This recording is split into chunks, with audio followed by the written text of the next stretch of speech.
Un caloroso benvenuto dal telegiornale del quotidiano di informazione La Nazione Siciliana, Notizie.Sicilia, le notizie dalla parte delle siciliane e dei siciliani. Fratelli d'Italia e diventerà bellissima si schierano con la Galla.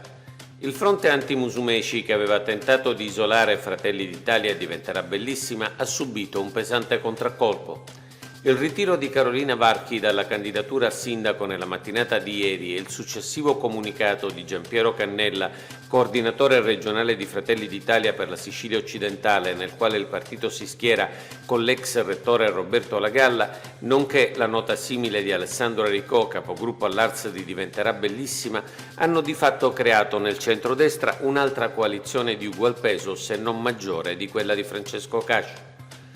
Il centrodestra è a questo punto diviso in due grandi schieramenti, quello di Francesco Cascio, nel quale prevalgono le forze politiche e i gruppi che cercano da mesi dentro il centrodestra di indebolire il governo Musumeci allo scopo di non ricandidarlo alla presidenza della regione, e quello di Roberto La Galla, nel quale prevalgono le forze politiche e i gruppi che sostengono in modo coerente la ricandidatura di Nello Musumeci. Se non vi saranno nuovi mutamenti, lo scontro fra i due centrodestra sarà esplosivo e la contrapposizione potrebbe persino determinare una polarizzazione dell'elettorato in grado di produrre un ballottaggio tra La Galla e Cascio. Cascio faccia come la Varchi, si ritiri a favore di La Galla. Non resta più molto tempo, ma forse non è ancora troppo tardi. Francesco Cascio, candidato di una parte del centrodestra, può ancora fare un gesto di responsabilità, pari a quello fatto ieri da Carolina Varchi, e ritirare la propria candidatura a sindaco in favore dell'ex rettore Roberto La Galla. Non si faccia coinvolgere dai tamburi di guerra di alcuni dei suoi principali sostenitori, che hanno il solo obiettivo, peraltro immotivato, di impedire la ricandidatura di Nello Musumeci alla presidenza della regione. Non si faccia ulteriormente strumentalizzare da chi nel suo schieramento ricerca lo scontro permanente dentro la coalizione del centrodestra.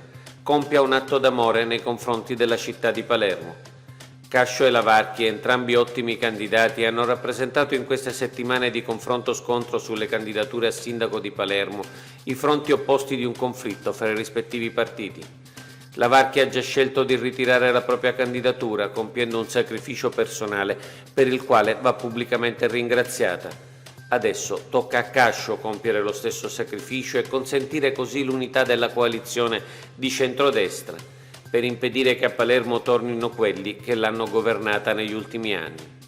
L'ex rettore Roberto La Galla, fino a qualche giorno fa assessore del governo Musumeci, è a detta di molti la persona adatta per rappresentare l'unità della coalizione ed è certamente una personalità capace di incarnare il bisogno di cambiamento che con forza esprimono i cittadini di Palermo. Un ritiro di Francesco Cascio a favore di Roberto La Galla sarebbe un gesto di generosità sicuramente apprezzato dai palermitani. Bonus affitto, quasi 7.000 domande. Sono 6.700 le istanze presentate per il bonus affitto della regione siciliana. I termini sono scaduti lo scorso 21 aprile. Supera i 13 milioni di euro, commenta l'assessore regionale alle infrastrutture Marco Falcone, l'ammontare degli aiuti che il governo Musumeci assegnerà entro le prossime settimane, con erogazioni che raggiungeranno anche i 3.000 euro a famiglia, dando un concreto sostegno a molti nuclei familiari gravati non solo dalla necessità di un affitto, ma anche dalle conseguenze della crisi economica in atto a più livelli.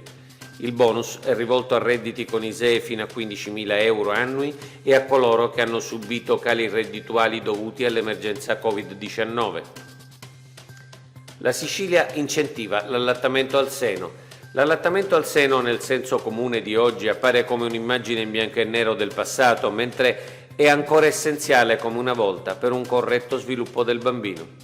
Infatti i primi 1000 giorni di vita rappresentano un crocevia strategico per la prevenzione dello sviluppo delle principali malattie croniche non trasmissibili e la promozione di adeguate competenze cognitivo-compartimentali, relazionali e sociali.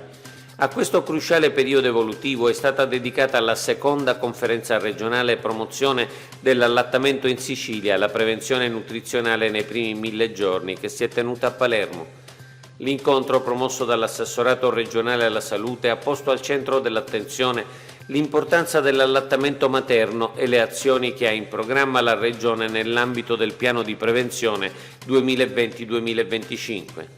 La Sicilia, ha detto l'assessore Razza, è una delle regioni italiane che più hanno investito, non soltanto in comunicazione, ma anche in organizzazione con la Banca della Donazione del Latte, l'ultima inaugurata nei mesi scorsi all'ospedale Garibaldi di Catania, ma con una presenza storica anche a Palermo e Messina. I dati per quanto concerne l'allattamento in Sicilia non sono ancora positivi. Nel 2019 il 64% delle mamme allatta esclusivamente alla dimissione dall'ospedale, percentuale che si abbassa addirittura al 16% al sesto mese di vita del bambino. È siciliano l'amaro migliore del mondo. In un tempo in cui le cronache sono popolate da cattive notizie, apprendere che è siciliano il miglior amaro del mondo ci rende meno cupi. A certificarlo è l'autorevole competizione mondiale World Liquor Awards, che ha assegnato ad Amaro Amara il titolo mondiale assoluto, il riconoscimento più alto per la sua categoria. Nel corso degli anni nessun amaro siciliano è mai arrivato così in alto. Grande è la soddisfazione di chi 9 anni fa trasformò in realtà il sogno di creare un amaro artigianale realizzato solo con scorza di arancia rossa di Sicilia IGP ed erbe spontanee dell'Etna. Complimenti all'Amaro Amara.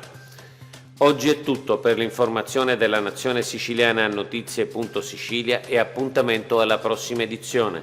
Per approfondire le notizie andate direttamente sul nostro sito www.lanazionesiciliana.eu.